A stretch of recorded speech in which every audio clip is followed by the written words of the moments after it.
Assalomu alaykum hurmatli kuzatuvchilar. O'zbekistonga jamoasining navbatdagi buyurtmalarimiz asosan kachollarimizni quyidagi ko'rinishda yasalish jarayonidan video obzor olib boryapmiz.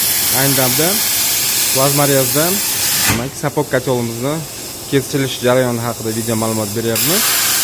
100 kvadrat metr joyni qidirish quvvatiga ega bo'lgan sapok kacholimiz ayni ko'rinishda chepu plazmariyazda kesilish jarayoni olib borilmoqda.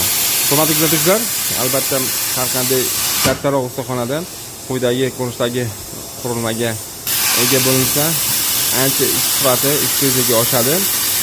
Ishdagi aniqlik ham katta bo'ladi.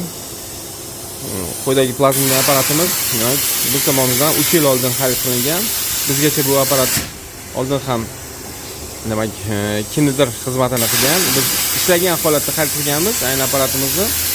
Ko'plab obunachilarimiz qiziqyapti. Mana shu apparatimizga qanday holatda ishlash haqida ma'lumot berishimiz uchun mana shu holatda dasturlanadi, kompyuterda chiziladi, flashka orqali miyasiga qo'yiladi va apparatimiz dastur boshqaruvi asosida quyidagi ko'rinishda o'zi mustaqil ravishda berilgan chizma trayektoriyasi asosida kesib berish imkoniyatiga ega bo'ladi. Hurmatli kuzatuvchilar, kimga qiziqarli bo'lsa, quyidagi plazma apparatimizni ishlab chiqaruvchi akamiz nomerini, telefon raqamlarini qoldiramiz. Bemalol murojaat qilgan holatda xarid qilish imkoniyatiga ega bo'lasiz. Hurmatli kuzatuvchilar, aytib o'tish kerak, mahsulot sifatli, demak xizmat ko'rsatish borasida qandaydir muammolarga duch keladigan bo'lsangiz, bemalol ishlab chiqaruvchi akalarga murojaat qilgan holatda hech qanday muammosiz yechim topish imkoniyatiga ega bo'lasiz.